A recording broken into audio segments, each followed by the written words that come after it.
Jawaharlal Nehru public library and research സെൻ്ററും Mattannur Pazhassiraja NSS college സജീർച്ചർ ഗ്രൂപ്പും സംയുക്തമായി നടത്തുന്ന ശ്രീനിവാസൻ അനുസ്മരണമാണ് ഇവിടെ നടക്കുന്നത്. ശ്രീനിവാസനെ സംബന്ധിച്ചിടത്തോളം ഒരുപാട് പറയാൻ വേദിയിൽ പ്രമുഖരായിരിക്കുന്ന വ്യക്തി ഉള്ളതുകൊണ്ട് ഞാൻ അത്തരം ഒരു സാഹസത്തിലേക്ക് മുതിരുന്നില്ല. എന്നിരുന്നാലും ഞങ്ങളുടെ ഒരു കാലഘട്ടത്തിൽ ശ്രീനിവാസൻ്റെ കൂടെ പഠിച്ച ഒരുപാട് സതീർച്ചകൾ ഇന്നിവിടെ സന്നിഹിതരായിട്ടുണ്ട്. ഒപ്പം കലാസ്നേഹികളായ ബഹുമാന്യ മറ്റു വ്യക്തികളും. ശ്രീനിവാസൻ ഞാൻ ഒരു കൊല്ലത്തിൻ്റെ വ്യത്യാസത്തിലാണ് കോളേജിൽ പഠിച്ചതെങ്കിലും പലപ്പോഴും ഈ നാടക രംഗങ്ങളിലും മറ്റും നമ്മൾ അടുത്ത ബന്ധമാണ് പുലർത്തിയിരുന്നത്. അത്തരം കാര്യങ്ങളൊന്നും ഞാൻ കൂടുതൽ കടന്നുമില്ല. ഇന്നത്തെ ഈ പരിപാടിയിൽ അധ്യക്ഷം വഹിക്കുന്നത് ജവഹർലാൽ നെഹ്റു പബ്ലിക് ലൈബ്രറിയുടെ വർക്കിംഗ് ചെയർമാനും മട്ടന്നൂർ കോളേജിലെ ശ്രീനിവാസൻ്റെ ഒരു സതീർത്ഥനുമായ നമ്മുടെ രത്നകുമാർ അവர்களാണ്. രത്നകുമാറിൻ്റെ ഇന്നത്തെ അധ്യക്ഷം വഹിക്കുന്നത്. രത്നകുമാറിനെ സ്നേഹപൂർവ്വം സ്വാഗതം ചെയ്യും. അനുസ്മരണ പ്രഭാഷണം നടന്നത് പ്രശസ്ത സാഹിത്യകാരനും നോവലിസ്റ്റ്, കഥാകൃത്ത്, തിരാക്കഥാകൃത്ത് എന്നിങ്ങനെയുള്ള ബഹുമുഖ പ്രതിഭയുടെ ഉടമയായിരിക്കുന്ന CV ബാലകൃഷ്ണൻ അവർകളാണ്. ആയുഷിൻ്റെ പുസ്തകം എന്ന പ്രശസ്ത നോവൽ ഉൾപ്പെടെ 50 പരം കൃതികളുടെ കർത്താവാണ് CV ബാലകൃഷ്ണൻ. അദ്ദേഹത്തെ സ്നേഹാദരപൂർവ്വം ഈ വേദിയിലേക്ക് സ്വാഗതം ചെയ്യുന്നു. അനുസ്മരണം നടത്തുന്നത് പ്രദീപ് ചുക്ലിയാണ്. മലയാള ചലച്ചിത്ര സംവിധായകൻ. 1994 മനോജ് K. ജയൻ നായകനായ പ്രദക്ഷിണം എന്ന ചിത്രത്തിൽ സംവിധാനം ചെയ്തുകൊണ്ടാണ് അദ്ദേഹം തുടക്കം. അതിനുശേഷം നിരവധി ചിത്രങ്ങൾ സംവിധാനം ചെയ്തു. 30-ലധികം ചിത്രങ്ങളിൽ പ്രദീപ് ചുക്ലി കലാസംവിധായകനായി പ്രവർത്തിച്ചിട്ടുണ്ട്. അദ്ദേഹത്തെയും ബഹുമാനപൂർവ്വം ആദരപൂർവ്വം ഈ വേദിയിലേക്ക് സ്വാഗതം ചെയ്തു. TO മോഹൻ ജവഹർലാൽ നെഹ്റു പബ്ലിക് ലൈബ്രറിയുടെ മുൻ വർക്കിംഗ് ചെയർമാനും കണ്ണൂർ കോർപ്പറേഷൻ്റെ മുൻ മേയറുമായ ശ്രീ TO മോഹൻ അവരുടെ സ്നേഹപൂർവ്വം ആദരപൂർവ്വം സ്വാഗതം ചെയ്തു. ഡോക്ടർ CV രഞ്ജിത്ത് വന്ദേമാതര ഗാനത്തിൽ 2 പ്രാവശ്യം ലോകോത്തരക്കാരൻ നേടിയ കരസ്ഥമാക്കിയ പ്രശസ്തനായ സംഗീത സംവിധായകനും കണ്ണൂരിലെ അറിയപ്പെടുന്ന ഡോക്ടറുമായ ഡോക്ടർ CV രഞ്ജിത്ത് അനുസ്മരണം നടത്തുന്നതാണ്. അദ്ദേഹത്തെ ഈ വേദിയിലേക്ക് സ്നേഹാദരപൂർവ്വം സ്വാഗതം ചെയ്തു. ബാലകൃഷ്ണൻ കൊയ്യാർ പ്രഭാഷണം നടത്തുന്നുണ്ട്. ആകാശവാണിയുടെ മുൻ മേധാവിയും സാഹിത്യകാരനുമാണ് ബാലകൃഷ്ണൻ കൊയ്യാർ. അതുപോലെ ഈ ബഹുമാന പുരസ്കാരം സ്വാഗതം ചെയ്യും. സുമാ ബാലകൃഷ്ണൻ കണ്ണൂർ കോർപ്പറേഷൻ്റെ മുൻ mayor, Jawahar library governing body അംഗം. അദ്ദേഹത്തെ ഈ വേദിയിലേക്ക് ബഹുമാനപൂർവ്വം സ്വാഗതം ചെയ്തു. CH വത്സവൻ മാസ്റ്റർ കണ്ണൂർ പരിസരങ്ങളെല്ലാവർക്കും സുപരിചിതനായിരിക്കുന്ന ഒരു നാമധേയമാണ് CH വത്സവൻ മാസ്റ്റർ. മട്ടന്നൂർ കോളേജിലെ നമ്മുടെ സജീർച്ച ഗ്രൂപ്പിലെ അംഗവും മുനിസിപ്പൽ ഹയർ സെക്കൻഡറി സ്കൂളിലെ റിട്ടയർഡ് പ്രിൻസിപ്പാളും കുറച്ചു കാലം AEയുമായി വർക്ക് ചെയ്ത CH വത്സവൻ മാസ്റ്ററെ സ്നേഹപൂർവ്വം ഈ വേദിയിലേക്ക് സ്വാഗതം ചെയ്യുന്നു. Doctor V. പ്രഭാകരനെ പറ്റി പറയുമ്പോൾ ശ്രീനിവാസൻ്റെ കൂടെ ഒരുപാട് നാടകങ്ങളിൽ അഭിനയിക്കുകയും ശ്രീനിവാസൻ്റെ ഒരു കുടുംബ സുഹൃത്തും മട്ടന്നൂർ കോളേജിലെ പൂർവ്വ വിദ്യാർത്ഥിയും കുഞ്ഞുമംഗലം ഹയർ സെക്കൻഡറി സ്കൂളിൽ നിർത്തറിയ പ്രിൻസിപ്പാളായിരുന്ന V. ബാലകൃഷ്ണനെ ഈ വേദിയിലേക്ക് സ്നേഹപൂർവ്വം സ്വാഗതം ചെയ്യുന്നു. പ്രൊഫസർ CN വിജയൻ അദ്ദേഹം ഇവിടെ എത്തിയിട്ടില്ല. ശ്രീനിവാസൻ്റെ ഏറ്റവും ബഹുമാനപ്പെട്ട ഗുരുനാഥനായിരുന്നു. ശ്രീനിവാസൻ എന്ന് പറഞ്ഞു കേട്ടപ്പോൾ തന്നെ ശ്രീനിവാസനെ പറ്റി പറയുന്നത് കേൾക്കാൻ എനിക്ക് ആവേശമുണ്ട്, എനിക്ക് കേൾക്കാൻ താല്പര്യമുണ്ട് എന്ന് പറഞ്ഞുകൊണ്ട് ഇന്നത്തെ യോഗത്തിൽ പങ്കെടുക്കാൻ നേരിടുന്നെങ്കിലും ശാരീരികമായ അസ്വാസ്ഥ്യം മൂലം അദ്ദേഹത്തിന് ഇവിടെ എത്തിച്ചേരാൻ പറ്റിയില്ല. ആ വേദന ഇങ്ങനെ അറിയിക്കുകയാണ്. ഈ യോഗത്തിന് നന്ദി പ്രകാശിപ്പിക്കുന്നത് സുധീർ പയ്യനാടനാണ്. ജവഹർലാൽ നെഹ്റുവിൻ്റെ സെക്രട്ടറിയാണ്. സുധീർ പയ്യാടിനെ ഈ വേദിയിലേക്ക് സ്നേഹപൂർവ്വം സ്വാഗതം ചെയ്യുന്നു. ഇന്നത്തെ ഈ യോഗ നടപടികൾ നിയന്ത്രിക്കുന്നതിന് വേണ്ടി പ്രിയപ്പെട്ട സുഹൃത്ത് രത്നമാർ അവരെ ക്ഷണിക്കുന്നു. വേദിയിലും സദസ്സിലുള്ള ബഹുമാന്യരെ, പ്രിയമുള്ള സഹോദരി സഹോദരന്മാർ, ബക്കറിൻ്റെ മണിമുഴക്കം എന്ന സിനിമയിലൂടെയാണ് ആദ്യമായി ശ്രീനിവാസൻ അരങ്ങേറുന്നത്. പക്ഷേ ശ്രീനിവാസനെ മലയാളിയും ഓർമ്മിക്കുന്നത് അദ്ദേഹത്തിൻ്റെ വളരെ പ്രശസ്തമായ കുറേ തിരക്കഥകൾ. ശ്രീനിവാസൻ പോയി മറയുമ്പോൾ നമുക്ക് നഷ്ടപ്പെട്ടത് മലയാള ചരിത്രത്തെ സമ്പന്നമാക്കി അദ്ദേഹത്തെ എഴുത്തുകൾ. നമ്മളെ വടക്ക് നോക്കി യന്ത്രം എന്ന് പറഞ്ഞ ഒറ്റ സിനിമ കൊണ്ട് അദ്ദേഹത്തിൻ്റെ കഴിവ് തെളിയിച്ചിട്ടുണ്ടെങ്കിൽ പോലും സന്ദേശവും അതുപോലെ തന്നെ വരവേൽപ്പുമാണ് അയാൾ കാലത്തിനപ്പുറം സഞ്ചരിച്ച് എഴുതിയ എനിക്ക് തോന്നുന്നു. അദ്ദേഹം ഒരുപാട് തിരക്കഥകൾ എഴുതിയിട്ടുണ്ട്. ഇപ്പം നമ്മളെ വിദേശത്ത് പോയി പണം ഉണ്ടാക്കി നാട്ടിൽ സംരംഭം തുടങ്ങുന്നതിന് വേണ്ടി ഒരു സാധാരണക്കാരൻ ശ്രമിക്കുമ്പോൾ രാഷ്ട്രീയക്കാരിൽ നിന്നുണ്ടായ ഇത്ത അനുഭവങ്ങളാണ് വരവേൽപ്പിൽ നമുക്ക് കാണാൻ കഴിയുന്നത്. അതുപോലെ തന്നെ നിരീശ്വരവാദിയായ വിജയനിൽ നിന്ന് അന്ധവിശ്വാസിയായ വിജയനിലുള്ള പരിവർത്തനം, അതാണ് നമ്മുടെ ചിന്താവിഷയ സീതയിൽ നമുക്ക് കാണാൻ കഴിയുക. എത്രയെത്ര കഥാപാത്രങ്ങളാണ് നമുക്ക് ശ്രീനിവാസനിലൂടെ നമുക്ക് കാണാൻ കഴിഞ്ഞിട്ടുള്ളത്. അതൊക്കെ തന്നെ മലയാളിയുടെ ഹൃദയത്തിൽ വളരെ ചേർന്ന് നിൽത്ത കഥാപാത്രങ്ങളാണ്.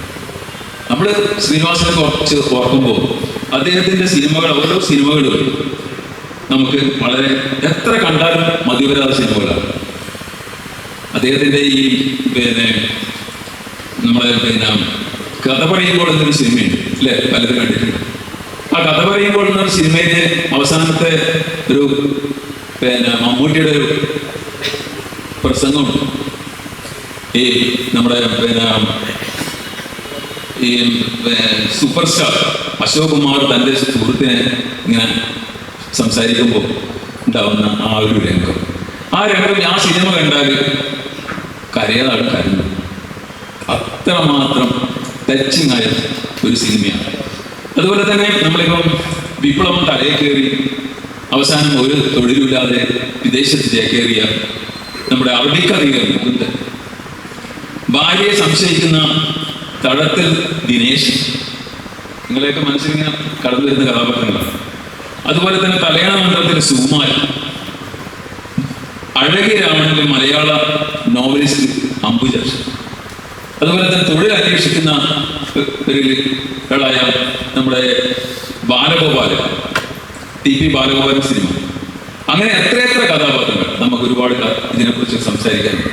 പക്ഷെ ഇന്നത്തെ നമ്മുടെ പഴയ തലമുറയുടെ ആത്മാർത്ഥതയും അതുപോലെ തന്നെ ഇപ്പോഴത്തെ തലമുറയുടെ ആ ജീർണാവസ്ഥയും തുറന്ന് കാണിച്ചുകൊണ്ടാണ് ശ്രീനിവാസൻ വിട പറഞ്ഞത്. ശ്രീനിവാസനെ സംബന്ധിച്ചിടത്തോളം ശ്രീനിവാസന്റെ സിനിമകൾ കാണുമ്പോൾ നമുക്ക് പലപ്പോഴും തോന്നിയിട്ടുണ്ട് നമ്മളാണ് ഈ സിനിമയിലെ കഥാപാത്രം. അത്രമാത്രം ഈ അവരുടെ സങ്കല്പങ്ങൾ, അവരുടെ പ്രതീക്ഷകൾ, അവരുടെ സ്വപ്നങ്ങൾ, അവരുടെ ദുഃഖങ്ങളെല്ലാം ശ്രീനിവാസൻ ചിത്രീകരിക്കാൻ ശ്രമിച്ചിട്ടുണ്ട്. ഞാൻ ദീർഘമായി സംസാരിക്കുന്ന ഒരുപാട് ആളുകൾ ഇവിടെ അവരുടെ അനുഭവങ്ങളും ഓർമ്മകളും അയവറക്കാനുണ്ട്. പക്ഷെ ഒരു കാര്യം ഞാൻ മാത്രം സൂചിപ്പിക്കാം. അതായത് ശ്രീനിവാസൻ ജീവിതത്തിലും സിനിമയിലും ചിരിച്ചും ചിരിപ്പിച്ചുമാണ് നമ്മോട് ഇവിടെ പറഞ്ഞത്. ശ്രീനിവാസന്റെ ഒരു പ്രത്യേകത, ഒരിക്കലും ശ്രീനിവാസന്റെ സിനിമകൾ ഒരിക്കലും നമുക്ക് ഒരു ആസ്വദിക്കല്ലാതെ നമുക്ക് വരും തോന്നാതെ. പാട്ടിൻ എന്ന് പറയുന്ന കമ്മ്യൂണിസ്റ്റ് ഗ്രാമത്തിലാണ് ശ്രീനിവാസൻ ജനിച്ചത്. അദ്ദേഹത്തിന്റെ അച്ഛൻ എന്ന് പറയുന്നത് തികഞ്ഞ കമ്മ്യൂണിസ്റ്റുകാരുടെ. പക്ഷേ അദ്ദേഹത്തിന് ഗുരുവായൂരാന്നറിയോ, നമ്മുടെ പാട്ടിൻ നമ്മുടെ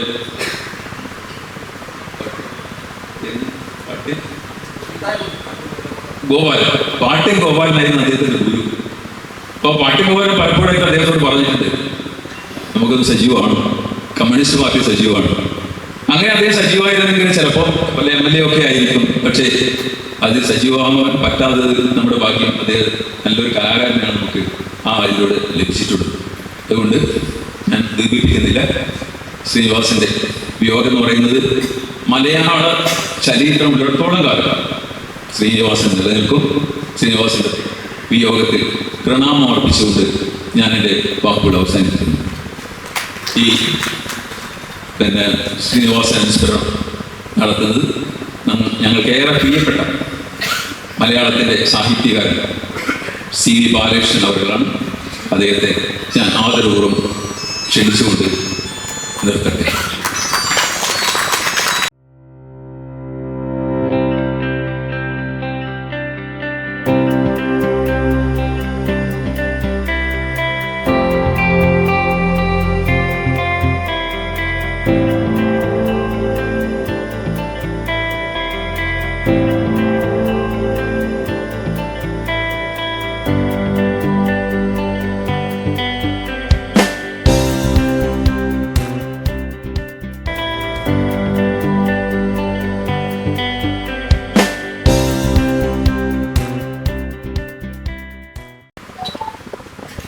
എല്ലാറ്റിനും അതിൻ്റെതായ സമയമുണ്ട് എന്ന് സ്ഥാപിച്ചുകൊണ്ട് ശ്രീനിവാസൻ കടന്നുപോയി. 4 പതിറ്റാണ്ട് കാലം മലയാള സിനിമയിലെ നിറ സാന്നിധ്യമായിരുന്നു ശ്രീ. 225ഓളം സിനിമകളിൽ അഭിനയിക്കുകയും 54 സിനിമകൾക്ക് തിരക്കഥകൾ രചിക്കുകയും 2 ചിത്രങ്ങൾ പുരസ്കൃതങ്ങളായ 2 ചിത്രങ്ങൾ സംവിധാനം ചെയ്യുകയും സാമ്പത്തികമായി വലിയ വിജയം നേടിയ 2 ചിത്രങ്ങൾ നിർമ്മിക്കുകയും ചെയ്ത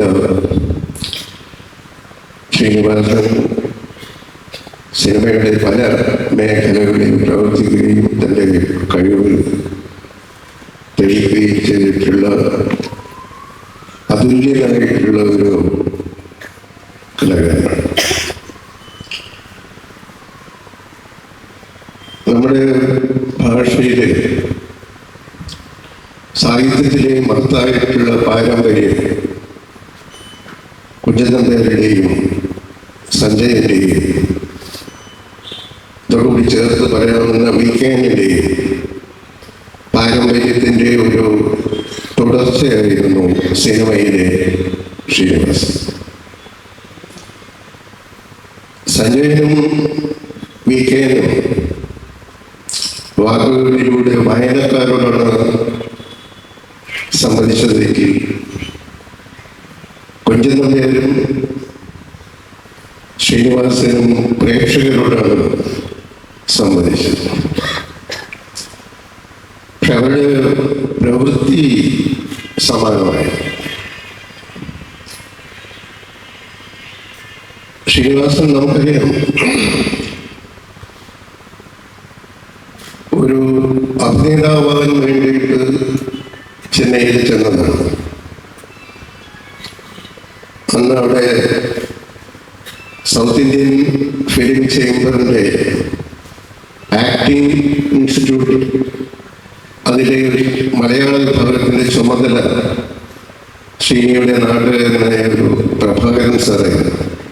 അദ്ദേഹമായിട്ട് അടുത്ത് ഇടപഴകാനുള്ള സന്ദർഭം എനിക്ക് പിന്നീടുണ്ടായിരുന്നു.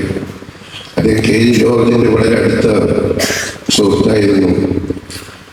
ഞങ്ങൾ സിനിമ ചെയ്യുമ്പോൾ പ്രഭാകരൻ സാർ എപ്പോഴും അവിടെ വരാറുണ്ടായിരുന്നു. പ്രഭാകരൻ സാറ് ക്ഷണിച്ചിട്ടാണ് ശ്രീനി ഇൻസ്റ്റിറ്റ്യൂട്ടിൽ ആക്ടിംഗ് കോഴ്സിന് ചേരാൻ വേണ്ടിയിട്ട് പോയത്. ഇൻ്റർവ്യൂ ബോർഡിലുണ്ടായിരുന്നത് അധികാരിയായ രാമു കൈരട്ട്. രാമു കൈരട്ട് ശ്രീനിവാസനെ ഒന്ന് നോക്കി, ഒരു നായകനാകാൻ വേണ്ട ആകാര സമത്വമൊന്നും ഇല്ലല്ലോ എന്ന് പറഞ്ഞു. അപ്പോൾ ശ്രീനിവാസൻ അതിനൊരു മറുപടി പറഞ്ഞു. പ്രേമസീറിൻ്റെ ഡ്രൈവറോ വേലക്കാരനുമാകാൻ ആകാര സൗഷ്ഠവം വേണ്ടതില്ലല്ലോ. അത് കേട്ടപ്പോൾ രാമക്കൈരായിട്ട് ചിരിക്കുകയും അപ്പോൾ തന്നെ ശ്രീനിക്ക് അഡ്മിഷൻ കൊടുക്കുകയും ചെയ്തു. ശ്രീനിവാസന്റെ തൊട്ട് മുന്നിലുള്ള കൊല്ലം അവിടെ പഠിച്ചിരുന്ന ആളാണ് രജനീകാന്ത്. അപ്പം നമ്മുടെ മലയാളത്തിലെ ഒരു സംവിധായകനും ടെലിവിഷൻ മേഖലയിൽ നിരവധി പ്രവർത്തനങ്ങൾ സാധിച്ചിട്ടുള്ള വ്യക്തിയുമായ ശ്രീ ആദം അയൂബ്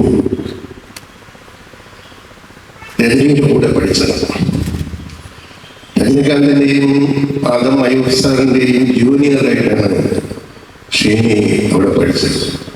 അപ്പം അയൂബ് സാറ് ഒരു പടം ചെയ്യാൻ വേണ്ടിയിട്ട് ഒരിക്കൽ ആഗ്രഹിക്കുന്നത്.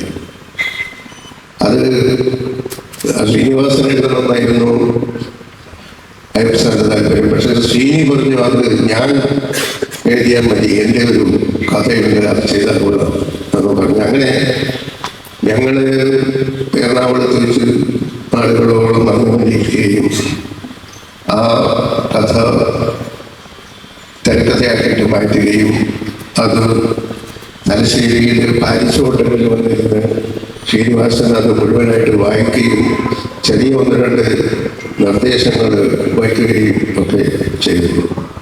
ആ സിനിമ നടന്നില്ല നിർഭാഗ്യവശാൽ.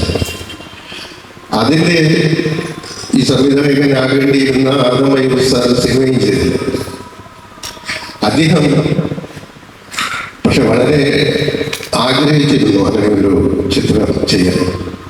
പക്ഷെ ശ്രീനിവാസനെ ഈ സിനിമയിലേക്ക് പരിചയപ്പെടുത്തിയത് അദ്ദേഹം തന്നെ എന്നോട് പറഞ്ഞിട്ടുണ്ട്, അയ്യൂബ് സാറാണ്. കാരണം പി എ ബക്കർ 76 ഇങ്ങനെ ഒരു ചിത്രം ആലോചിക്കുമ്പോൾ മണിമുഴക്കം എന്ന് പറയുന്ന ഒരു അനാഥാലയത്തിനെ അവലംബിച്ചിട്ടുള്ള ഒരു ചിത്രം ആലോചിക്കുമ്പോൾ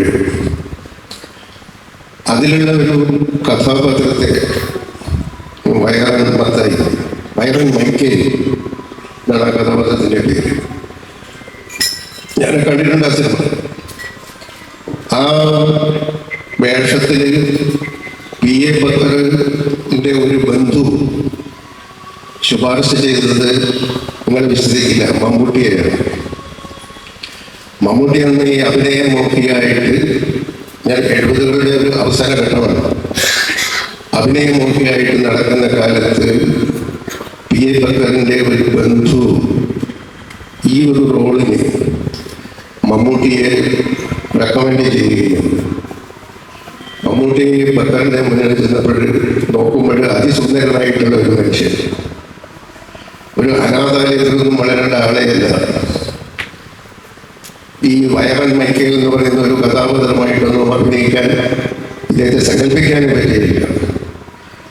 അതുകൊണ്ട് മമ്മൂട്ടിയോട് പറഞ്ഞ് നമുക്ക് വേറൊരു ചിത്രത്തിൽ നോക്കാം, ഇതിൽ വേഷമില്ല എന്നുള്ളത്. അന്നേരമാണ് ആദം അയ്യൂബ് എൻ്റെ ഒരു കൂട്ടുകാരനുണ്ട്, അയാളൊന്ന് നോക്കിക്കൂടെ. അങ്ങനെയാണ് ശ്രീനിവാസൻ സിനിമയിൽ ചെന്ന് ചേരുന്നത്. ആ സിനിമ അന്ന് ഈ ഒരു ആർട്ട് സിനിമ എന്ന നിലയ്ക്ക് ശ്രദ്ധിക്കപ്പെട്ടതാണ്. അത് കഴിഞ്ഞ് 2 വർഷം കഴിഞ്ഞിട്ട് ബക്കർ സംഘഗാനം, എം സുകുമാരൻ്റെ കഥയെ ആസ്പദമാക്കിയിട്ട് സംഘഗാനം എന്ന് പറയുന്ന ഒരു സിനിമ ചെയ്തു. ആ സിനിമയിലാണ് ശ്രീനിവാസൻ ഒരു മുഴുനീള വേഷം ആദ്യമായിട്ട് ചെയ്തു. സംഘഗാനത്തിൽ അത് കണ്ടിട്ടുള്ളവർ ഓർമ്മിക്കുന്നുണ്ടാണ്. അതിൽ കൂടെ അഭിനയിച്ചിട്ടുള്ളത് രാമു കൈരായിട്ടാണ്. രാമു കൈരായിട്ട് പൈപ്പൊക്കെ വെച്ചുകൊണ്ട് അതിൽ ആദ്യം പ്രത്യക്ഷപ്പെടുന്നത് എൻ്റെ മനസ്സിൽ ഇപ്പോഴും ഉണ്ട്. അപ്പൊ ഇങ്ങനെ ഒരു വ്യത്യസ്തമായൊരു ധാരയിലുള്ള സിനിമയിൽ പ്രവർത്തിച്ചുകൊണ്ടാണ് ശ്രീനിവാസൻ ആരംഭിച്ചതെങ്കിലും വളരെ പെട്ടെന്ന് തന്നെ നമ്മുടെ മുഖ്യധാര സിനിമയുടെ ഭാഗമായിട്ട് മാറുകയാണ് ഉണ്ടായത്. ശ്രീനിവാസൻ ഒരിക്കലും ഒരു തിരക്കഥാകൃത്താകാൻ ആഗ്രഹിച്ചതാണ്. തിരക്കഥ എഴുതാൻ നിർബന്ധിതനായവരാണ്. അത് പ്രിയദർശൻ പറഞ്ഞിട്ടുണ്ട്. പ്രിയന്റെ ഒരു പടത്തിൽ അക്കാലത്ത് ചെയ്തുകൊണ്ടിരുന്ന പ്രിയൻ ചെയ്തിട്ടുള്ള ചില ഈ നിർദോഷങ്ങളായിട്ടുള്ള ചില കോമഡി ചിത്രങ്ങളുണ്ടായിരുന്നു. Poochakkoru Pookkuthi, Odaruthammava, Aalariyam, hello my dear, wrong number എന്നൊക്കെ പറഞ്ഞിട്ടുള്ള ചില സിനിമകൾ. ആ തരം സിനിമകളിൽ വേണ്ടിയിട്ടുള്ള ഒരു സിനിമ ചെയ്യാൻ വേണ്ടിയിട്ടുള്ള ആസൂത്രണത്തിനിടയിൽ അതിൽ അഭിനയിക്കാൻ വേണ്ടിയിട്ട് ശ്രീനിവാസൻ ചെന്നു. ശ്രീനിവാസൻ ചെന്നപ്പോൾ പ്രിയൻ ചെയ്തത് പേനയും ഒരു കെട്ട് കടലാസും എടുത്തു കൊടുക്കുകയാണ്. ഇതിൽ തിരക്കഥ എഴുതണം എന്നാണ്. അപ്പോൾ ശ്രീനിവാസൻ എനിക്ക് തിരക്കഥ എഴുതാൻ അറിയില്ല, തിരക്കഥ എഴുതാൻ അറിയില്ലെങ്കിൽ അഭിനയിക്കുകയും വേണ്ടത്. അങ്ങനെ അഭിനയിക്കാൻ വേണ്ടിയിട്ട് തിരക്കഥ എഴുതാൻ നിർബന്ധിതനായ ആളാണ് ശ്രീനിവാസൻ. 1984 ഓടരുതമ്മാവ ആളറിയാം എന്ന് പറയുന്ന സിനിമ പുറത്തിറങ്ങി. പിന്നെ ശ്രീനിവാസൻ ഒരിക്കലും തിരിഞ്ഞു നോക്കിയിട്ടില്ല. മലയാളത്തിലെ ഏറ്റവും മികച്ച തിരക്കഥാകൃത്തുക്കളിൽ ഒരാളായിട്ട് മാറി. പക്ഷെ അതിനു മുമ്പേ മലയാള സിനിമയിലെ തിരക്കഥയിൽ തങ്ങളുടെ പ്രാഗൽഭ്യം തെളിയിച്ചിട്ടുള്ള MT വാസുദേവൻ നായരുടെയോ പി പത്മരാജന്റെയോ ലോഹിതദാസിന്റെയോ വഴികളിലൂടെയല്ല ശ്രീനി നടന്നത്. ശ്രീനി തൻ്റെതായിട്ടുള്ള ഒരു വഴി കണ്ടെത്തുകയും തൻ്റെതായിട്ടുള്ള ഒരു ആവിഷ്കാര രീതി കണ്ടെത്തുകയും ഒരു തിരക്കഥാകൃത്ത് എന്ന നിലയിലുള്ള ശ്രീനിയുടെ സവിശേഷത തൻ്റേതായിട്ടുള്ള ഒരു ലക്ഷ്യ കണ്ടെത്തി എന്നുള്ളതാണ്. അത് മറ്റാർക്കും അനുകരിക്കാൻ വേണ്ടി പറ്റാത്തത്. ശ്രീനിവാസൻ എഴുതുന്ന തിരക്കഥ മറ്റുള്ളവർക്ക് എഴുതാൻ പറ്റാത്തത്. ശ്രീനിവാസൻ എഴുതുന്ന സംഭാഷണം അത് ശ്രീനിക്ക് മാത്രം എഴുതാൻ വേണ്ടി കഴിയുന്നത്. അപ്പം അങ്ങനെ ഈ ആദ്യ ഘട്ടത്തിൽ ഇത്തരത്തിലുള്ള പ്രിയദർശൻ സിനിമകളിൽ തുടങ്ങിയിട്ടുള്ള ഒരു തിരക്കഥ രചനയും അതിൻ്റെ ഒപ്പമുള്ള അഭിനയവും പിന്നീട് പതുക്കെ പതുക്കെ കുറച്ചുകൂടി ഗൗരവമാർജിക്കുന്നതായിട്ട് നാം കാണും. ഈ തിരക്കഥകളിൽ ഹാസ്യം ഉണ്ട്, അതിനകത്ത് ഹ്യൂമറുണ്ട്, അതിനകത്ത് സറ്റയറുണ്ട്. പക്ഷേ മറ്റു ചില സംവിധായകരുടെ സിനിമകളിലുള്ള ഹ്യൂമറിൽ നിന്നും സറ്റയറിൽ നിന്നും വളരെ വ്യത്യസ്തമായിട്ട് അതിനൊരു സാമൂഹിക ദൗത്യം കൂടി നിർവഹിക്കുന്ന തരത്തിലുള്ള സിനിമകളിലേക്ക് ശ്രീനി തൻ്റെ തിരക്കഥകളെ പരിവർത്തിപ്പിച്ചു എന്നുള്ളതാണ് പിന്നീട് നാം കാണിക്കുന്നത്. അതിൻ്റെ നിദർശനങ്ങളായിട്ടുള്ള നിരവധി ചിത്രങ്ങളാണ്. അതിൽ 2 തരം സിനിമകൾ ശ്രീനിവാസന്റെ തിരക്കഥയിൽ ഉണ്ടായിട്ടുണ്ട്. ഒന്ന് സത്യനന്ദിക്കാടിൻ്റെ സന്മനസ്സുള്ളവർക്ക് സമാധാനം, TP ബാലഗോപാലൻ MA, നാടോടിക്കാറ്റ്, വരവേൽപ്പ് തുടങ്ങിയിട്ടുള്ള ചിത്രങ്ങൾ. ഈ ചിത്രങ്ങളിൽ മാനുഷിക ബന്ധങ്ങളിൽ വളരെ ഊന്നിക്കൊണ്ടുള്ള തരം ചിത്രങ്ങളാണ്. നമ്മുടെ ശ്രീനിവാസൻ ചിന്തിപ്പിക്കുകയും ചെയ്യുന്നതോടൊപ്പം തന്നെ ഇടയ്ക്ക് ചിലപ്പോഴും ഒന്ന് കണ്ണ് നനയ്ക്കുന്ന സീനുകളും അതിനകത്ത് ചെറുപ്പമായിരുന്നു. അതാണ് തിരക്കഥയുടെ ഒരു സംരചന. അതാണ് അതിൻ്റെ ഒരു കലാതന്ത്രമാണ്. അതിനകത്ത് നോവിക്കുന്ന ചില കാര്യങ്ങൾ അതിനകത്ത് അടങ്ങിയിട്ടുണ്ട്. അപ്പൊ സന്മനസ്സുള്ളവർക്ക് സമാധാനം എന്ന് പറയുന്ന സിനിമയിലെ നായകൻ നമ്മുടെ അനുഭവം ആക്കിക്കുന്ന ഒരു നായകനല്ല. ശരിക്കും ഒരു കുടുംബത്തെ വീട്ടിൽ നിന്ന് ഇറക്കി വിട്ടിട്ട് അവിടെ താമസിക്കണം. ആ കുടുംബത്തിനാണെങ്കിൽ ഒരു പെൺകുട്ടി, അനിയൻ, അമ്മ, നിരാലംബരായിട്ടുള്ള ആളുകൾ, അവർക്ക് പോകാൻ വേറെ ഇടവുമില്ല. പക്ഷെ അവരെ ഒഴിപ്പിച്ച് തീരും. അതിൻ്റെ ആ സംഘർഷം, അതിൽ ആരുടെ ഭാഗത്താണ് നമ്മൾ നിൽക്കേണ്ടത്? ഈ ഗോപാലകൃഷ്ണ പണിക്കരുടെയാണോ? അതല്ല ആ നിസ്സഹായയായ പെൺകുട്ടിയുടെയും അവളുടെ അമ്മയുടെയും സഹോദരൻ്റെയും ഒപ്പമാണോ? ഈ ഒരു മാനുഷികമായിട്ടുള്ള ഒരു പ്രതിസന്ധി ആ സിനിമയിലെ ആവിഷ്കൃതമാണ്. അതേപോലെ ഇപ്പോൾ നാടോടിക്കാറ്റ് എന്ന് പറയുന്ന സിനിമയിൽ അങ്ങനത്തെ രാഷ്ട്രീയമൊന്നുമില്ല. അതിനകത്തുള്ളത് തൊഴിലില്ലായ്മ. തൊഴിലില്ലായ്മ അന്ന് കേരളത്തിൽ രൂക്ഷമായിരുന്ന ഒരു കാലത്ത് ഈ BA ഫസ്റ്റ് ക്ലാസ്സിൽ പാസ്സായിട്ട് അത് ആ ഡയലോഗ് കുറേ പ്രാവശ്യം പറയുന്നുണ്ട്. അത് ഞാൻ BA ഫസ്റ്റ് ക്ലാസ്സാണ്, ഇവൻ വെറും പ്രീ ഡിഗ്രി ആണെന്ന് ശ്രീനിവാസനെ ചൂണ്ടിയിട്ട് പറയുമ്പോൾ ശ്രീനി അതിന് പറയുന്നുണ്ട് പ്രീ ഡിഗ്രി അത്ര മോശം ഡിഗ്രി ഒന്നുമല്ല, പ്രീ ഡിഗ്രി അത്ര മോശം ഡിഗ്രി ഒന്നുമല്ലെന്ന് പറഞ്ഞു. അവർ രണ്ടുപേരും ഈ BA ഫസ്റ്റ് ക്ലാസ്സും ഒരു പ്രീ ഡിഗ്രിക്കാരനും കൂടിയിട്ട് ഈ ചെന്നൈ നഗരത്തിൽ ജോലി തേടി നരയുന്നതും തട്ടിപ്പിന് ഇരയാകുന്നതും മറ്റുള്ളവരുടെ തെറ്റിദ്ധാരണകൾക്ക് ഇടയാകുന്നതും അവരെ CID-കളായിട്ട് തെറ്റിദ്ധരിക്കപ്പെടുന്നതും അതിന് വധശ്രമങ്ങൾ ഉണ്ടാകുന്നതും വളരെ ഭാഗ്യം കൊണ്ട് മാത്രം അതിൽ നിന്ന് പലപ്പോഴും രക്ഷപ്പെട്ട് ഒടുവിൽ എങ്ങനെയൊക്കെയോ കരകയറുന്നതുമാണ് നാടോടിക്കാറ്റ് എന്ന് പറയുന്ന ചിത്രത്തിലെ അതേപോലെ വരവേൽപ്പ് എന്ന് പറയുന്ന സത്യന്റെ സിനിമയിലെ വിദേശത്ത് നിന്ന് വന്നു ഒരു ബസ് വാങ്ങി ഓടിച്ചിട്ട് എങ്ങനെയെങ്കിലും ഇവിടെ ജീവിച്ചു കളയാമെന്ന് തീരുമാനിച്ച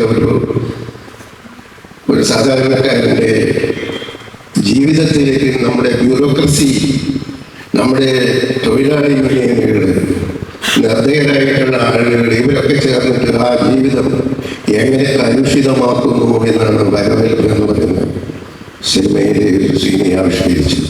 അന്നത്തെ ഒരു വലിയ സാമൂഹിക യാഥാർത്ഥ്യമായിരുന്നു ഈ കേരളത്തിലുള്ള ആളുകളുടെ കാപട്യങ്ങൾ, അവരുടെ മനോഭാവങ്ങൾ, അവരുടെ ക്രൗര്യം. അതിനെ ഒരു നിഷ്കളങ്കനായ മനുഷ്യൻ എങ്ങനെ പ്രതിരോധിച്ചു എന്നുള്ള ഒരു ഗൗരവമാർന്ന വിഷയം വരവേൽപ്പ് എന്ന് പറയുന്ന സിനിമയിലെ ഉണ്ടായിരുന്നു. അത് പ്രധാനമന്ത്രി നരേന്ദ്രമോദി ഒരു മൻ കി ബാത്തിലോ മറ്റോ ആ സിനിമയെ പരാമർശിക്കുകയുണ്ടായി. അതിൽ നിന്ന് നമുക്ക് മനസ്സിലാക്കാം അതിൻ്റെ ഒരു സാമൂഹിക സാങ്കത്യം എന്താണ് എന്നത്. അപ്പൊ ഇത്തരത്തിലുള്ള നിരവധി സിനിമകളായിരുന്നു. ഇപ്പൊ വെള്ളാനങ്ങളുടെ പ്രിയദർശൻ ചെയ്തിട്ടുള്ള വെള്ളാനങ്ങളുടെ നാട്, മിഥുനം, അതുപോലുള്ള സിനിമകൾ. അതിൻ്റെ ഇടയിൽ കടുത്ത രാഷ്ട്രീയ പ്രമേയങ്ങൾ വരുന്ന ചില സിനിമകളും ശ്രീനി എഴുതി. അതിലൊന്നാണ് നാം എപ്പോഴും പറഞ്ഞുകൊണ്ടേയിരിക്കുന്ന സന്ദേശം എന്ന സിനിമ. സന്ദേശം എന്ന് പറയുന്ന സിനിമ വളരെ പ്രസക്തമാണ്. 35 വർഷം മുമ്പേ വന്ന ആ സിനിമയിലെ സംഭാഷണം നമ്മളിപ്പോഴും ഉരുവിടുന്നു. നമ്മൾ എന്തുകൊണ്ട് തോറ്റു എന്ന് വളരെ സരളമായിട്ട് എന്ന് പറയുന്ന ഡയലോഗ് ഇപ്പോഴും പറയുന്നുണ്ട്. അപ്പോഴും നമ്മൾ ഈ വിഘടനവാദികളും പ്രതിക്രിയാവാദികളും പ്രഥമദൃഷ്ട്യ അകൽച്ചയുണ്ടെങ്കിലും അവർക്കിടയിലുള്ള അന്തർധാര സജീവമായിരുന്നു എന്ന് വേണം കരുതാനെന്ന് പറയുന്ന താത്വികാചാര്യൻ അതിനകത്ത്. താത്വികമായൊരു അവലോകനമാണ് ഞാൻ ഉദ്ദേശിക്കുന്നത്.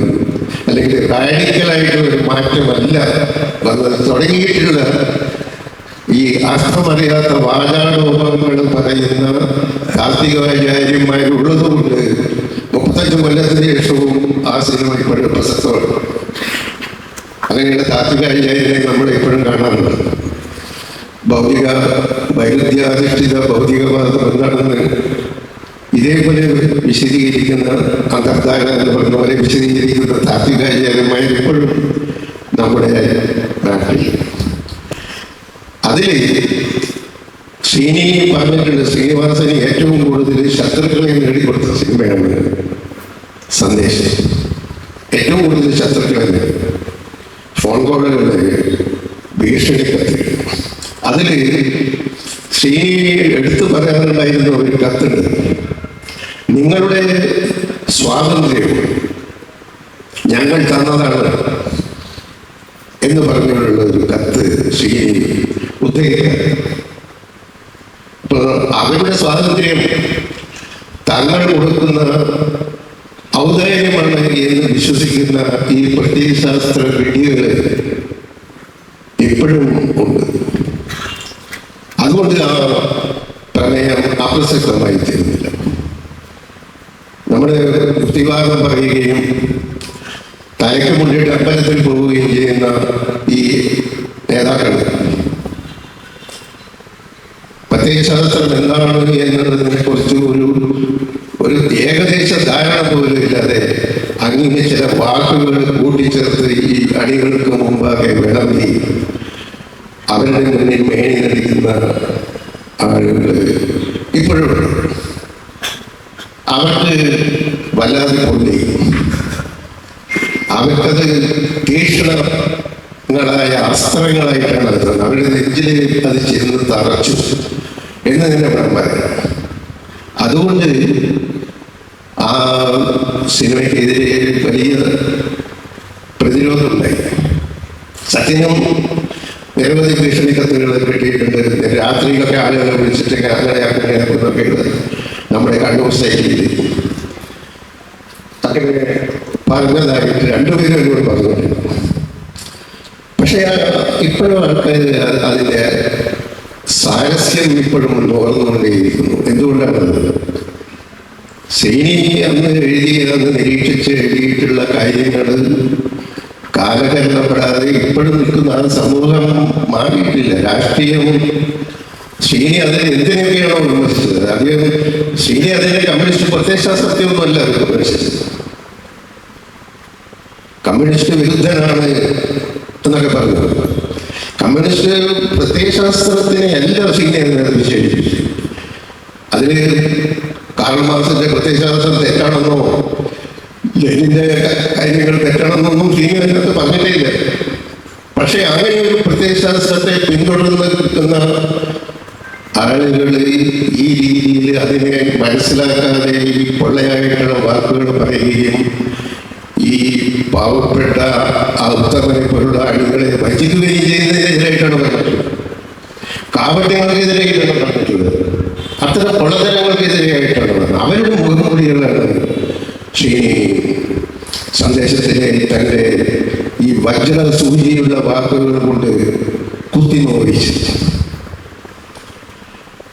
അത് പിന്നീട് തുണി അഭിനയിച്ചിട്ടുള്ള ഒരു അറബിക്കഥ എന്ന് പറയുന്ന സിനിമയിലും ഇത് തന്നെയാണ് വന്നത്. അറബിക്കഥ വന്നപ്പോഴും പൊള്ളി. അതിന് ഇത് തന്നെയാണ് ഒരു നേതൃവൃന്ദം പ്രത്യയശാസ്ത്രത്തിന്റെ മറവിൽ നടത്തുന്ന അഴിമതി, കൊള്ളരുതായ്മകളും കാപട്യങ്ങളും വഞ്ചനകളും ചതിയും അതിക്രമങ്ങളും മുഴുവനുമാണ് ആ സിനിമയിൽ നമ്മൾ കാണുന്നത്. പക്ഷെ അതിൽ ഈ ക്യൂബ മുകുന്ദൻ എന്ന് പറയുന്ന ഒരു വളരെ പാവപ്പെട്ട ഒരു കമ്മ്യൂണിസ്റ്റ് വിശ്വാസിയില്ല. അത് കേരളത്തിൽ ഒരു വലിയ വിഭാഗത്തെ പ്രതികരിക്കുന്ന ഒരു കഥാപാത്രമാണ്.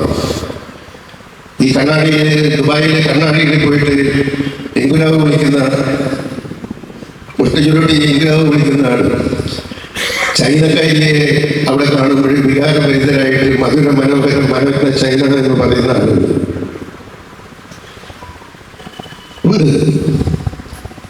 അവരുടെ ഈ ദുബായിലൂടെ പോയിട്ട് ദുബായിലുള്ള ഈ കോൾഗേൾസ് എന്ന് പറയുന്നത് വേശ്യകളായിട്ടുള്ള ആളുകൾ കൂടുതലും വന്നിട്ടുള്ളത് സോവിയറ്റ് യൂണിയനിൽ നിന്ന്, ചൈനയിൽ നിന്നുമാണ്. ആ യാഥാർത്ഥ്യങ്ങൾ ഒന്നും അറിയാതെ നമ്മളിപ്പോഴും സോവിയറ്റ് എന്നൊരു നാടുണ്ടത്തിലെ പോകാൻ കഴിഞ്ഞെങ്കിൽ എന്ത് ഭാഗ്യമെന്നും മധുര മനോഹരം മനോജ്ഞ ചൈന എന്നും പാടിയിട്ടുള്ള ഇവിടുത്തെ ഒന്നും അറിഞ്ഞുകൂടാത്ത നിഷ്കളങ്കരായിട്ടുള്ള കമ്മ്യൂണിസ്റ്റ് വിശ്വാസികളും അവരെ നിർദ്ദയം അതിക്രൂരമായിട്ട് വഞ്ചിക്കുന്ന ചില നേതാക്കളാണ് അറബിക്കഥ എന്ന് പറയുന്ന സിനിമയിൽ വന്നത്. തീർച്ചയായിട്ടും അതും പൊള്ളിക്കാൻ പോകുന്നതാണ്. അത് പക്ഷെ ശ്രീനിവാസൻ ഇങ്ങനെ ഏതെങ്കിലും ഏകപക്ഷീയമായിട്ട് ഒരു പാർട്ടിയെ, ഒരു പ്രസ്ഥാനത്തെ മാത്രമാണ് ഉന്നമിച്ചത് എന്ന് പറയാൻ പറ്റിയില്ല. അതിന് ഒന്നാമത്തെ ഉദാഹരണ സന്ദേശം തന്നെയാണ്. സന്ദേശത്തിലെ ദേശീയ പ്രസ്ഥാനത്തെ പ്രതിനിധീകരിക്കുന്ന ഒരു വിഭാഗീയത്തുണ്ട്. SRP എന്ന് പറഞ്ഞു ജയറാം, മാമുക്കോയ, ഈ ഇന്നസെന്റ്, ഇവര് നേതാക്കളായിരിക്കുകയും അതിൽ സ്ഥാനങ്ങൾ നേടാൻ വേണ്ടി ശ്രമിക്കുകയും അവർ ഒരുപാട് അബദ്ധങ്ങൾ പ്രവർത്തിക്കുകയും അസംബന്ധങ്ങൾ കാട്ടിക്കൂട്ടുകയും കോമാളിത്തരങ്ങൾ പ്രവർത്തിക്കുകയും ചെയ്യുന്നത് അതിനകത്ത് കാണിച്ചിട്ടുണ്ട്. അപ്പം പക്ഷെ അത് രണ്ടും കൂടി ചേർത്ത് ബാലൻസ് ചെയ്യാവുന്നതാണ്. അത്തരത്തിലുള്ള ഒരുതരം കപട രാഷ്ട്രീയത്തിന്റെ പിറകെ പോകാതെ നമ്മുടെ ജീവിതത്തിലെ യാഥാർത്ഥ്യങ്ങൾ തിരിച്ചറിയണം എന്നുള്ള ഒരു സന്ദേശമാണ് ആ സിനിമയിൽ ഉണ്ടായിരുന്നത്. ആ രണ്ടുപേരും അവസാനം നേർവഴിക്ക് വരികയും ഒരാൾ അഭിഭാഷകത്തിക്കും മറ്റൊരാൾ തൻ്റെ ജോലിക്ക് പോവുകയും ചെയ്യുമ്പോൾ ഈ കൊടിയെടുത്ത് സമരമുണ്ട് ഒന്ന് കൊടി കെട്ടാൻ വേണ്ടി പോകുന്ന അനിയന് അവൻ്റെ കയ്യിൽ നിന്ന് ആ കൊടി വാങ്ങിയിട്ട് എറിയുകയും ചെയ്യുന്ന അതിലൊരു ഫ്രീസ് ചെയ്തിട്ടാണ് അവസാനിക്കുന്നത്. അപ്പം അതിനകത്തൊരു സന്ദേശം ഷീനിയുടെ എല്ലാ സിനിമകളിലും നിങ്ങളൊന്ന് സൂക്ഷിച്ചു നോക്കിയാൽ സന്ദേശങ്ങളുണ്ട് എന്ന് കാണാം. ഒരു സന്ദേശവാഹകനായിരുന്നു ശ്രീനിവാസൻ. ഇപ്പൊ ചിന്താവട്ടെ ശ്യാമള എന്ന് പറയുന്ന സിനിമയിലെ ആ അവസാനത്തിലുള്ള ഒരു നീണ്ട സംഭാഷണമുണ്ട്. ആ സിനിമ അവസാനിക്കുന്ന സമയത്ത് ക്ലാസ് വീണ്ടും വിജയൻ ക്ലാസ്സിൽ പോകാൻ തുടങ്ങി, പഠിപ്പിക്കുന്നു, അവസാനത്തെ ബെല്ലടിക്കുന്നു. അപ്പോഴും കുട്ടികളോട് പറയുന്നുണ്ട്, ഈ ഓരോ ശിലയുടെ ഉള്ളിലും ശില്പമുണ്ട്. വളരെ കാവ്യാത്മകമായിട്ടുള്ള ഒരു സാമാന്യം നീണ്ട ഒരു ഖണ്ഡികയുണ്ട് അവിടെ. ഓരോ ശിലയുടെ ഉള്ളിലും ഒരു ശില്പമുണ്ട്. അത് നമ്മൾ കണ്ടെടുക്കണം. അത് കണ്ടെടുത്ത് നമ്മൾ മിനുക്കിയെടുക്കണം. അതിന് നമ്മളെ പ്രേരിപ്പിക്കേണ്ടത് നമ്മുടെ അനുഭവങ്ങളാണ്. ഇപ്പം ചില ജീവിതത്തിൽ നമുക്ക് പല അനുഭവങ്ങളുണ്ടാവും. ചിലപ്പോഴും നമ്മൾ പിതാക്കന്മാരെ എതിർക്കും, ചിലപ്പോൾ നമ്മൾ ദൈവത്തെ വെല്ലുവിളിക്കും, ചിലപ്പോൾ നമ്മൾ യുക്തിവാദികളാകും, ചിലപ്പോഴും വിപ്ലവം വരുമെന്ന് പ്രത്യേകിക്കും. അങ്ങനെ പലതരത്തിലുള്ള അനുഭവങ്ങളിലൂടെ പാളിച്ചകളിലൂടെ കടന്നു പോയതിനു ശേഷം നമ്മൾ ജീവിതത്തിൽ യാഥാർത്ഥ്യങ്ങൾ തിരിച്ചറിയുകയും നമ്മുടെ ജീവിതത്തെ നേരിടാൻ സ്വയം സജ്ജമാക്കുകയും അങ്ങനെ നമ്മുടെ ഉള്ളിലുള്ള ഈ മറഞ്ഞു കിടക്കുന്ന ശില്പത്തെ നമ്മുടെ ഉള്ളിൽ കാട്ടുകയും ചെയ്യും എന്നതാണ് അതിലെ അവസാനത്തെ ആ സന്ദേശം. അതിനുശേഷം ഒരു സീനുണ്ട്. കുട്ടികളുടെ കൈ പിടിച്ച് പോകുമ്പോൾ ഒരു ഭാഗത്തു കൂടെ ഈ അയ്യപ്പന്മാരുടെ ഒരു യാത്ര വരുന്നു. അതിലെ ഒരു മുൻ സുഹൃത്ത് അതിലെ സീനിയെ നോക്കിയിട്ട് ചിരിച്ചുകൊണ്ട് പറകോട്ട് നോക്കിക്കൊണ്ട് ഇങ്ങനെ ആ ജാഥ പോകുന്നു. അതേസമയത്ത് തന്നെ മറ്റൊരു ഭാഗത്ത് നിന്ന് വിപ്ലവം നയിക്കുന്നവരെ ചുവന്ന കൊടിയൊക്കെ ആയിട്ടുള്ള വേറൊരു ജാഥ അവിടെ സന്ധിക്കുന്നു. ആ രണ്ട് ഒരു കൈവഴികൾ ഇങ്ങനെ പിരിഞ്ഞു പോകുന്നിടത്ത് ഈ കുട്ടികളെ കൈ പിടിച്ച് നടന്നു പോകുന്ന വിജയനിലാണ് ആ ചിത്രം അവസാനിക്കുന്നത്. അവിടെ ഒരു സന്ദേശമുണ്ട്, എല്ലാവരും ഉണ്ട്. കഥ പറയുമ്പോൾ നേരത്തെ ഇവിടെ സൂചിപ്പിച്ചത്, കഥ പറയുമ്പോഴേ മമ്മൂട്ടി പറയുന്ന ശങ്കർദാസ് അല്ല, അത് അടങ്ങിയതാവില്ല. ആ നായക കഥാപാത്രം സൂപ്പർ സ്റ്റാർ പറയുന്ന അതിലൂടെ പ്രകടമാകുന്ന ഒരു ഹൃദയമായിട്ടുണ്ട്. പണ്ടെന്നോ തന്നെ സഹായിച്ച് മറന്നുപോയ ഒരു സുഹൃത്ത്, നാട്ടുമ്പുറത്തുകാരൻ, ഇദ്ദേഹം ജീവിതത്തിൽ ഉയർന്നു എവിടെയൊക്കെയോ എത്തി, പ്രശസ്തിയുടെ കൊടുമുടിയിലെത്തി, സാമ്പത്തികമായി വലിയ വിജയം നേടി. പക്ഷേ ഈ മനുഷ്യനുടെ കുടുംബം, പ്രാരാബ്ദം, ഒരു ബാർബർ ജോലി, അപഹാസ്യനായിട്ട് ഇവിടെ ജീവിക്കുന്നു. പക്ഷെ ഒരിക്കൽ പോലും ഈ കുചേലൻ ദ്വാരകയിൽ പോയതുപോലെ ഈ പഴയ സുഹൃത്തിൻ്റെ അടുത്ത് ചെന്നിട്ട് ഞാൻ സഹായിച്ചിട്ടാണല്ലോ നിങ്ങൾ പണ്ട് ചെന്നൈയിലേക്ക് വണ്ടി കയറിയത് എന്ന് പറയാൻ വേണ്ടി പോയില്ല. ഔദാര്യം പറ്റിയില്ല. ഈ വളർച്ച കണ്ട് ഞാൻ സന്തോഷിക്കുന്നു. ഒരു അപകർഷത ബോധമുണ്ടായിരുന്നു എനിക്ക്. ഇത്രയും വലിയ ഒരു മനുഷ്യന്റെ മുന്നിലേക്ക് എങ്ങനെ ചെയ്തത്? ഈ അപകർഷത ബോധത്തിന്റെ മുകളിലെ വലിയ കുമ്പളയാണ് മമ്മൂട്ടി തൻ്റെ വാക്കുകൾ കൊണ്ട് പൊട്ടിച്ച് കളഞ്ഞത്. അത് അത്രയും ഹൃദയസ്പർശിയായിട്ടാണ് കഥ പറയുമ്പോഴെന്ന് പറയുന്ന സിനിമ ചെയ്തത്. അപ്പൊ ഇങ്ങനെ വളരെ വ്യത്യസ്തങ്ങളായിട്ടുള്ള നിരവധി പ്രമേയങ്ങൾ കൈകാര്യം ചെയ്ത് നിരവധി മുഹൂർത്തങ്ങൾ തന്നു, നിരവധി വേഷങ്ങൾ അഭിനയിച്ചു. അതിൽ ചില വേഷങ്ങൾ നമുക്ക് സമാനങ്ങളാണെന്ന് തോന്നാം, പക്ഷെ ചിലത് വളരെ ആഴമുള്ള അഭിനയം കാണിക്കുന്ന ചില ചിത്രങ്ങളുണ്ടായിരുന്നു. അതിലൊന്ന് അരവിന്ദൻ്റെ 84 പുറത്തിറങ്ങിയിട്ടുള്ള ചിദംബരം എന്ന് പറയുന്ന ചിത്രത്തിലെ മുനിയാണ്ടിയുടെ വേഷം ദേശീയ പുരസ്കാരം നേടിയിട്ടുള്ള ചിത്രമാണ് ചിദംബരം. അതിൽ ഭരത് ഗോപിയും ശ്രീനിവാസനും സ്മിത പാട്ടീലുമായിരുന്നു അതിലുള്ള പ്രധാന അഭിനേതാക്കൾ. സ്മിത പാട്ടീൽ ചെയ്ത ശിവകാമി എന്ന് പറയുന്ന കഥാപാത്രത്തെ ദൂരെ വെള്ളമില്ലാത്ത ഒരു തമിഴ്നാട് ഗ്രാമത്തിൽ നിന്ന് വിവാഹം കഴിച്ചു കൊണ്ടുവന്ന് ഈ ഹരിത സമർത്ഥമായിട്ടുള്ള നാട്ടുപട്ടിയിലേക്ക് കൊണ്ടുവരുന്ന ഭർത്താവും പിന്നീട് അവിടെ കൊല്ലാൻ ശ്രമിച്ച് ആത്മഹത്യ ചെയ്യുകയും ചെയ്യുന്ന ഈ വളരെ ദാരുണമായ ഒരു അന്ത്യത്തിലേക്ക് പോകുന്ന കഥാപാത്രമായ മുനിയാണ്ടിയെ അന്ന് അവതരിപ്പിച്ചത് ശ്രീനിയാണ്. അതേപോലെ നിരവധി ചലച്ചിത്രങ്ങളിൽ ശ്രീനി വളരെ ഗൗരവമായിട്ടുള്ള ചില വേഷങ്ങൾ ചെയ്തു. അപ്പോൾ ആ കൂട്ടത്തിൽ പറയപ്പെടുന്ന ഒരു കാര്യം 225 സിനിമകളിൽ അഭിനയിച്ചിട്ടുള്ള ശ്രീനിവാസനെ ആകെ കൂടി അഭിനയത്തിനുള്ള പുരസ്കാരം കിട്ടിയിട്ടുള്ളത് അമീര റബേക്ക എന്ന് പറയുന്ന സംവിധാനം ചെയ്ത തവരച്ചണ്ട എന്ന് പറയുന്ന സിനിമയിലെ വേഷത്തിനുള്ള ഒരു ജൂറി പരാമർശം മാത്രമാണ്. അത് നമ്മൾ ഓർക്കേണ്ട ഒരു കാര്യമുണ്ട്. 2006 ഈ അവാർഡ് കമ്മിറ്റി ഈ തകരച്ചണ്ടയിലെ അഭിനയത്തിൽ ശ്രീനിവാസന്റെ അഭിനയം പ്രശംസനീയമാണ് എന്നുള്ള ഒരു വാചകം എഴുതി. ഇത് മാത്രമാണ് ശ്രീനിവാസന് കിട്ടിയിട്ടുള്ള അഭിനയത്തിന് കിട്ടിയിട്ടുള്ള പ്രശംസ. പക്ഷേ നമുക്കറിയാം ശ്രീനി പല വേഷങ്ങൾ ചെയ്തു, വില്ലൻ വേഷങ്ങൾ ചെയ്തു. ഓർക്കുന്നുണ്ടോ എന്നറിയില്ല. ചില ഈ കഥാപാത്രങ്ങൾ ഇപ്പോൾ തേന്മാവിൻ കൊമ്പത്ത് എന്ന് പറയുന്ന ചിത്രത്തിലുള്ള കഥാപാത്രം, അപ്പക്കാള എന്ന കഥാപാത്രം, അതേപോലെ ഒരു മറവത്തൂർ കനവ് എന്ന സിനിമയിലെ മരുത് എന്ന് പറയുന്ന കഥാപാത്രം. ഇങ്ങനെ ചില ചിത്രങ്ങളിലെ വില്ലൻ വേഷങ്ങൾ ശ്രീനി ചെയ്തു. ഇങ്ങനെ പല വേഷങ്ങൾ ശ്രീനിവാസൻ നിറവേറ്റിയിട്ടുണ്ട്. പക്ഷെ ശ്രീനി എപ്പോഴും പ്രധാനമായിട്ട് കരുതിയിരുന്നത്, ഗൗരവമായിട്ട് കരുതിയിരുന്നത് എഴുത്തിനെയാണ്. പേനയാണ് താരം എന്നാണ് ശ്രീനി വിശ്വസിച്ചിരുന്നത്. പേനയാണ് താരം. അതുകൊണ്ട് ശ്രീനിവാസൻ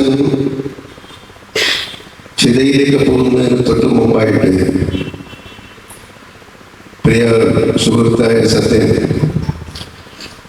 ശ്രീനിയുടെ ശവമഞ്ചത്തിന് മേലെ ഒരു കടലാസ് ഷീറ്റും ഒരു പേനയും വെക്കുകയുണ്ടായി.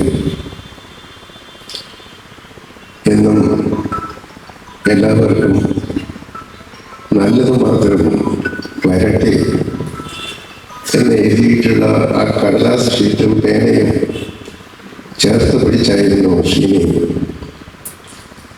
അന്ത്യയാത്ര ചെയ്തു.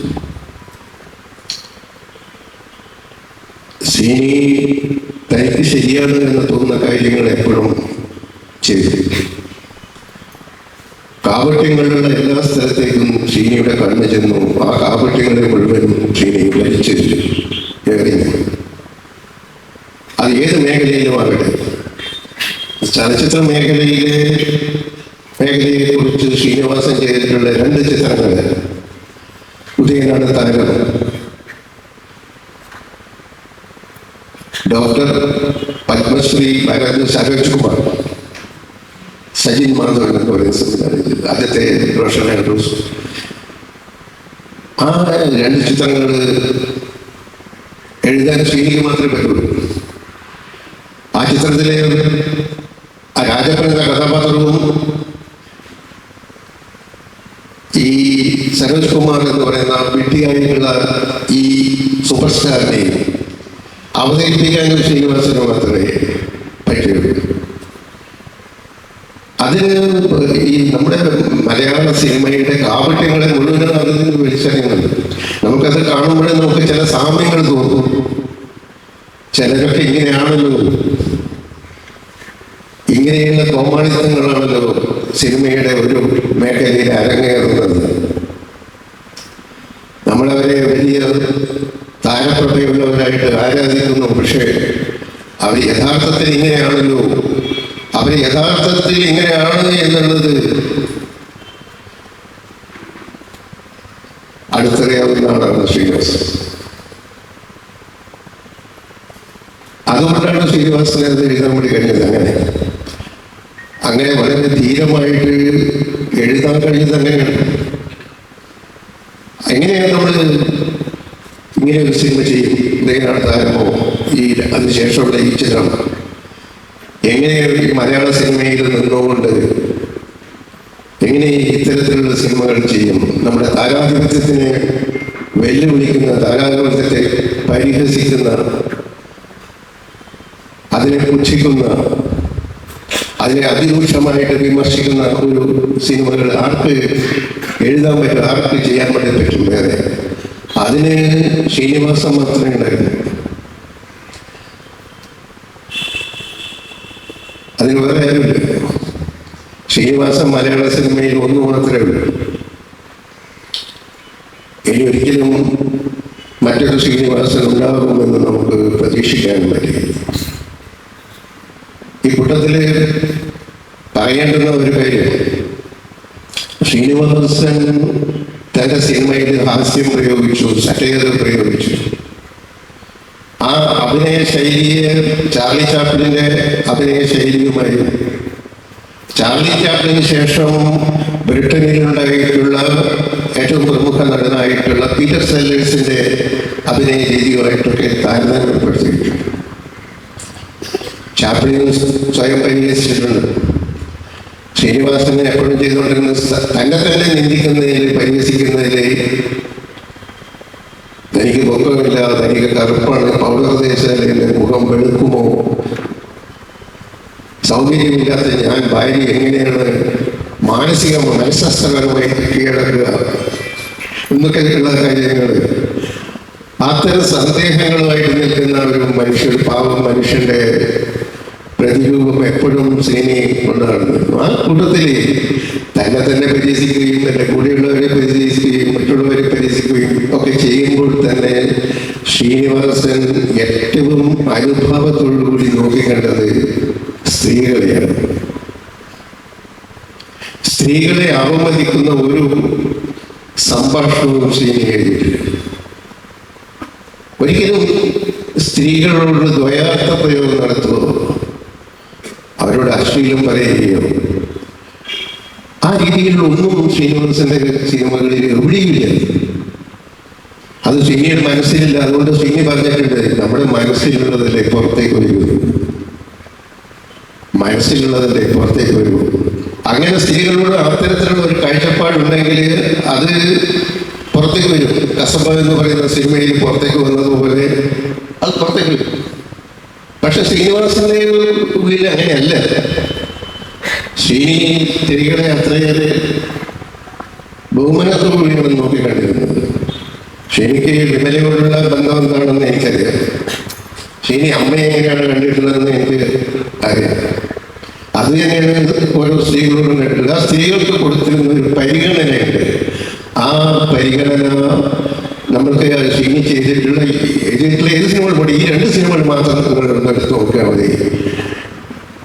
ഈ വടക്ക് നോക്കി യന്ത്രവും ചിന്താവിഷ്ടയായ ശ്യാമ, അതിൽ വടക്ക് നോക്കി യന്ത്രത്തില് ഈ നായക കഥാപാത്രം പരിഹാസ്യനാവുന്നു, ഉള്ള കോമാളിത്തരങ്ങൾ മുഴുവനും കാട്ടുന്നു, ഒരു ഗ്ലാസ് ബ്രാൻഡി ആവശ്യപ്പെടുന്നു, ജീവിത യാഥാർത്ഥ്യങ്ങളൊന്നും അറിയാത്ത ഒരു കോമാളിയായിട്ട് ആ മനുഷ്യനെ പരിഹസിച്ച് പുച്ഛിച്ച് നിർത്തുമ്പോൾ തന്നെയും ഈ പാർവതി അവതരിപ്പിച്ചിട്ടുള്ള നായികയെ നിങ്ങൾ നോക്കുക. അവർക്ക് തമാശ ഇഷ്ടമാണ് എന്ന് കേട്ടിട്ട് എവിടെ നിന്നോ ബാർബർ ഷോപ്പിൽ കട്ടിങ് ചെയ്യുകൊണ്ട് 2 ഓരോ പ്ലേറ്റ് പോരട്ടെ എന്നൊക്കെയുള്ള വളിച്ച തമാശകൾ വന്ന് പറഞ്ഞിട്ട് ശ്രീനി ഇങ്ങനെ ചിരിക്കുമ്പോഴേ നിങ്ങളെ പാർവതിയുടെ കഥാപാത്രത്തിന്റെ മുഖം ഒന്ന് ശ്രദ്ധിക്കണം. അവൾ വളരെ പരിഹാസത്തോടെ ഇങ്ങനെ നോക്കുക മാത്രമാണ്. ചിരിക്കാൻ പറ്റുന്നില്ല. അവൾ ചിരിക്കുന്നില്ല. അവള് ചിരിക്കാവുന്നതാണ് വേണമെങ്കിൽ. ഭാര്യ നവവധുവല്ലേ, വേണമെങ്കിൽ ഒന്ന് ചിരിച്ച് സന്തോഷിപ്പിക്കാം. പക്ഷേ വളരെ പരിഹാസത്തോടെ അവിടെ നോക്കുകയാണ്, ഇങ്ങനെ ആയിപ്പോയല്ലോ ഈ മനുഷ്യൻ, ഇത്രയും അരസികനായിപ്പോയല്ലോ ഇയാള്, ഇത്രയും പരിതബോധമില്ലാത്ത ഒരാളായിപ്പോയല്ലോ എന്ന്. അവൾ എന്തോ ഒരു അല്പം കുടിച്ചാൽ എന്താ കുഴപ്പമെന്നോ മറ്റോ ചോദിച്ചു കഴിഞ്ഞാണെങ്കിൽ ഒരു ഗ്ലാസ് പ്രാണിയും കഴിച്ചിട്ട് വന്നിട്ട് അവിടെ ഇവിടെ ഛർദ്ദിച്ച് കുഴപ്പമാക്കി. അങ്ങനെ ഈ അപഹാസ്യമാകുന്ന പുരുഷന്റെ മുന്നിൽ സ്ത്രീ അവിടെ അപ്പോഴുണ്ട്. ഒരിക്കലും ഒരു വിലയിടിയാതെ അവരുടെ ആത്മബോധത്തോടു കൂടി, അവരുടെ അഭിമാനത്തോടു കൂടി അവിടെ അവർ നിലകൊള്ളുന്നു. ചിന്താവിഷ്ടയ ശ്യാമളയിലും അത് തന്നെയാണ്. ശ്യാമള ചിന്താവിഷ്ടയാണ്. ശ്യാമളക്ക് ജീവിത പ്രാരാബ്ധങ്ങളെ കുറിച്ചറിയാം. അവളുടെ ഭർത്താവ് ഈ രീതിയിലാണ്. ഈ കുട്ടികളെ കൊണ്ട് അയ്യോ അച്ഛാ പോയില്ലേ, അയ്യോ അച്ഛാ പോയില്ലേ എന്നുള്ള ഈ തരത്തിലുള്ള പ്രാകൃതങ്ങളായിട്ടുള്ള നാടകം കളിക്കുന്ന തരത്തിലുള്ള അത്രയും ബാലിശമായ മനസ്സുള്ള ഒരു ഭർത്താവ് എന്തൊക്കെയോ ചെയ്യുന്നു. തനിക്കറിയാത്ത ജോലി, പരസ്യ ചിത്ര നിർമ്മാണത്തിന് പോയിട്ട് ക്യാമറയുടെ കൂടെ ക്യാമറമാൻ്റെ നായികയുടെ കൂടെ കിടച്ച് പുറത്തേക്ക് ചാടട്ടെ എന്നൊക്കെ പറയുന്ന തരത്തിലുള്ള അബദ്ധങ്ങൾ ചെയ്യുന്നു. ഭക്തിയുടെ പുറകെ പോകുന്നു. ഇങ്ങനെ മദ്യത്തിൻ്റെ പുറകെ പോകുന്നു. ഇങ്ങനെ പലതിനെയും പുറകെ പോയിട്ട് തിരിച്ചു വരാൻ വേണ്ടിയിട്ട് അതാണ് നമ്മൾ ശ്രദ്ധിക്കേണ്ടത്. ഈ വീട്ടിൻ്റെ ഒരു സുരക്ഷിതത്വത്തിലേക്കും മക്കളുടെ സ്നേഹത്തിലേക്കും ഒക്കെ തിരിച്ചു വരാൻ വേണ്ടിയിട്ട് പിന്നീട് ചെയ്യുന്ന ആ കഥാപാത്രം ചെയ്യുന്ന വളരെ അനുകമ്പാർഹമായിട്ടുള്ള ഒരുപാട് സീനുകൾ അതിനകത്ത്. അപ്പോഴും ആ ശ്യാമളെ വേണ്ട കുട്ടികളെ സ്കൂളിൽ പഠിപ്പിക്കാൻ വേണ്ടിയിട്ട്, അവരുടെ ഫീസ് കൊടുക്കാൻ വേണ്ടിയിട്ട്, ഓട്ടോറിക്ഷക്കാർക്ക് കാശ് കൊടുക്കാൻ വേണ്ടിയിട്ടൊക്കെ ഈ തുന്നൽ പണി ചെയ്യുകയും ഒക്കെ ചെയ്തുകൊണ്ടുള്ള ശ്യാമള അവിടെ ഉണ്ട്. ആ കഥാപാത്രത്തെ ആ രീതിയിലാണ് ശ്രീനി കൺസീവ് ചെയ്തിട്ടുള്ളത്. അത് ശ്രീനിയുടെ ബോധ്യമാണ്. അങ്ങനെയാണ് ശ്രീനിവാസൻ. അത് ഞങ്ങൾ ഒന്നിച്ച് പ്രവർത്തിക്കാനായിട്ട് ഞാൻ അതിനെക്കുറിച്ചൊന്നും ആർക്കൊന്നും പോകുന്നില്ല.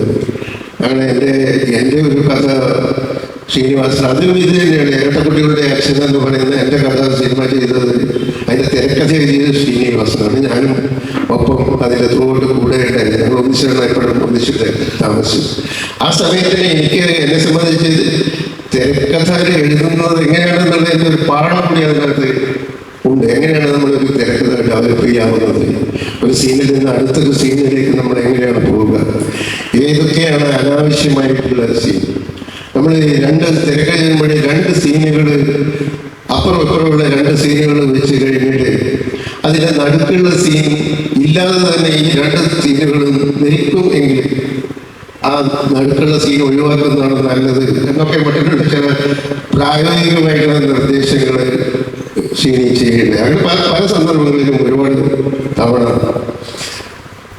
ശ്രീനി നേരത്തെ പറഞ്ഞതുപോലെ തന്നെ എപ്പോഴും ചിരിക്കുന്ന ഒരാളായിരുന്നു. മറ്റൊരു രീതിയിൽ നമ്മൾ ശ്രീനിയാണ്. ശ്രീനി ഒന്ന് പറഞ്ഞ് രണ്ടാമത് ഉടനെ ചിരിക്കുകയാണ്. ആ ചിരി വളരെ ഒച്ചത്തിലാണ് ചിരിക്കുക. ഈ ഫ്രണ്ട്സ് എന്ന് പറയുന്ന സിദ്ദിഖ് ചെയ്ത സിനിമയിലെ ഒരു പ്രശസ്തമായിട്ടുള്ള ഒരു രംഗത്തിൽ ചിരി അടക്കാൻ പറ്റാതെ ശ്രീനിവാസൻ ഇങ്ങനെ ചിരിച്ചുകൊണ്ടേയിരിക്കുന്നതും അതിന് ശിക്ഷ ഏറ്റുവാങ്ങുന്നതുമായിട്ടുള്ളൊരു രംഗമുണ്ട്. മറ്റുള്ളവരൊക്കെ ചിരി നിർത്തി. ചിരി നിർത്തേണ്ട സമയമായി എന്ന് മനസ്സിലായപ്പോൾ ജഗതിയും ജയറാമും ഒക്കെ ചിരി നിർത്തി. പക്ഷെ അത് മനസ്സിലാക്കാതെ ശ്രീനിവാസന്റെ കഥാപാത്രം ജോയ് എന്നാണ് ഇങ്ങനെ ചിരിച്ചുകൊണ്ടേയിരിക്കും. അത് ശരിക്കും ഒരു ശ്രീനിവാസൻ ചിരിയായിരുന്നു. ശ്രീനിവാസന്റെ ചിരിയാണ്. ശ്രീനി എപ്പോഴും ചിരിക്കുകയാണ്. ഫോണിലൂടെ പറഞ്ഞാലും ഫോണിലൂടെ എടുത്ത് സംസാരിക്കുമ്പോഴും നമ്മൾ കൂടുതൽ നേരം കേൾക്കുക ചിരിയാണ്. എന്ന് പറഞ്ഞാൽ രണ്ടാമത് പിന്നെ എങ്ങനെ ചിരിക്കുക എന്നുള്ളതാണ്. ആ ചിരി ഞാനിപ്പോഴും കേൾക്കുന്നുണ്ട്. നമ്മുടെ സമൂഹത്തിൻ്റെ മുന്നിൽ ആ ചിരി ഇപ്പോഴും ഉണ്ട്. ഒരു പക്ഷേ മലയാളികൾ ഉള്ളിടത്തോളം ആ ചിരിയുടെ അവശേഷിക്കും.